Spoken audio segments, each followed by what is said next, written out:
दोस्तों बीते कुछ सालों में हमें अलग अलग तरह की पैन इंडियन फिल्में देखने के लिए मिली, जहां अगर हम केजीएफ, पुष्पा और बाहुबली जैसी बड़े बजट की पैन इंडियन फिल्मों को अगर छोड़ दें, लेकिन इनके अलावा भी कांतारा जैसी कई लो बजट की पैन इंडियन फिल्में रिलीज हुई और लोगों ने इनको काफी पसंद किया।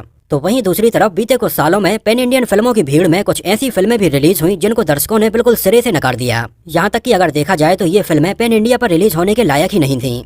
इनमें मॉर्टिन जैसी कई फिल्में शामिल नहीं। अब यहाँ पर मैं फिल्म का सही से नाम तक नहीं ले सकता हूँ क्योंकि ये लोग तुरंत कॉपीराइट दे देते हैं। तो ऑडियंस ने जहाँ एक तरफ अच्छी पैन इंडियन फिल्मों को अपने सर आंखों पर रखा तो दूसरी तरफ ऐसी फिल्मों को जमकर क्रिटिसाइज भी किया। और अभी हाल ही में केजीएफ और सालार के डायरेक्टर प्रशांत नील के द्वारा लिखी गई फिल्म बघीरा का ट्रेलर रिलीज किया गया है, जिसके पोस्टर काफी लंबे समय से रिलीज किए जाते रहे हैं और इसमें लिखा हुआ था रिटन बाय प्रशांत नील, और इसके मेकर्स के तौर पर हॉमेबल फिल्म्स का नाम भी इससे जुड़ा हुआ था। और बस ये दोनों ही चीजें देखकर लोगों को ये लग रहा था कि ये पैन इंडिया लेवल पर रिलीज होगी। लेकिन आज जब इसका ट्रेलर रिलीज किया गया है तो ये केवल कन्नड़ा और तेलुगु भाषा में किया गया है। यहाँ तक कि हॉमेबल फिल्म्स ने भी अपने ट्विटर अकाउंट पर यह ट्वीट किया है कि ये केवल कन्नड़ा और तेलुगु भाषा में बस रिलीज हो रही है।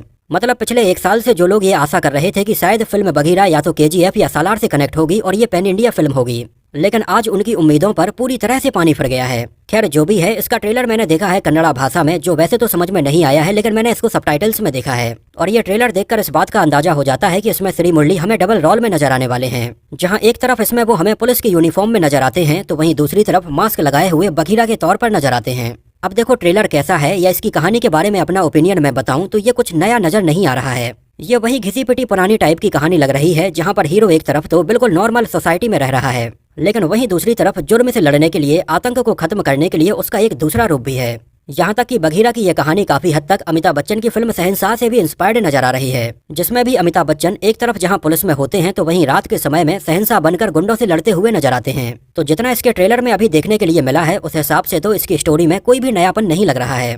लेकिन अब ऐसा भी नहीं है कि यह कहानी इतनी भी सिंपल होगी, क्योंकि इसको लिखा है डायरेक्टर प्रशांत नील ने। तो इस बात के भी पूरे चांसेस हो जाते हैं कि इसकी कहानी में हमें कोई ना कोई जबरदस्त ट्विस्ट जरूर देखने के लिए मिलेगा, क्योंकि प्रशांत नील ने अगर ये कहानी लिखी है तो ये इतनी सिंपल तो नहीं हो सकती है। बाकी अगर इसके लुक और बैकग्राउंड म्यूजिक की बात करें तो इसका लुक काफी हद तक बिल्कुल केजीएफ और सालार के जैसा ब्लैक थीम पर ही है। मतलब जो एक बाय डिफॉल्ट प्रशांत नील की फिल्मों की थीम होती है हल्की ब्लैक और ग्रे टाइप की, वही इसमें नजर आ रही है। हालांकि इसका डायरेक्शन कर रहे हैं डीआर सूरी, जो इसके पहले सालार को लिख चुके थे और प्रशांत नील के साथ में असिस्टेंट के तौर पर काम कर चुके थे। तो भले ही प्रशांत नील इसका डायरेक्शन ना कर रहे हों, लेकिन कहीं ना कहीं इसमें हमें प्रशांत नील का टच देखने के लिए मिलता ही मिलता है। अभी फिल्म बघीरा हिंदी में रिलीज नहीं हो रही है, तो इसके बारे में कई लोगों का ये कहना है कि अभी हाल ही में एक कन्नड़ा फिल्म मॉर्टिन भी पैन इंडिया लेवल पर रिलीज हुई थी, लेकिन इसको लोगों ने जमकर क्रिटिसाइज किया। तो शायद इसके डर से बघीरा के मेकर्स ने इसकी हिंदी रिलीज को कैंसिल कर दिया है। लेकिन मुझे लगता है कि ऐसा नहीं होगा। ये फिल्म पैन इंडिया लेवल पर शायद कभी अनाउंस की ही नहीं गई और इसको शुरुआत से ही पैन इंडिया फिल्म की तरह नहीं बल्कि एक कन्नड़ा फिल्म की तरह बनाने का प्लान किया जाता रहा है।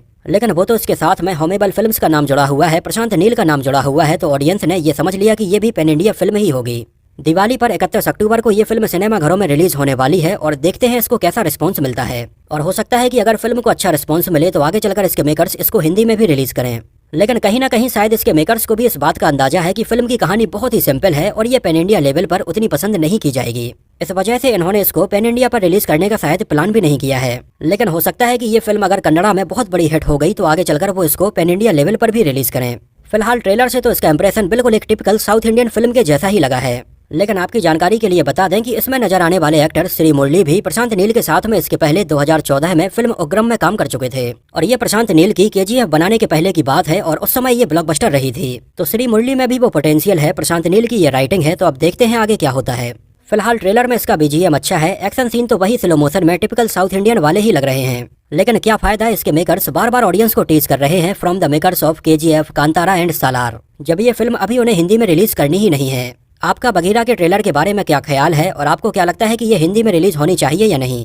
तो फिलहाल के लिए इस वीडियो में इतना ही। बहुत जल्द आपसे मुलाकात होगी किसी और नई फिल्म के और ट्रेलर के ऐसे ही रिव्यू के साथ में।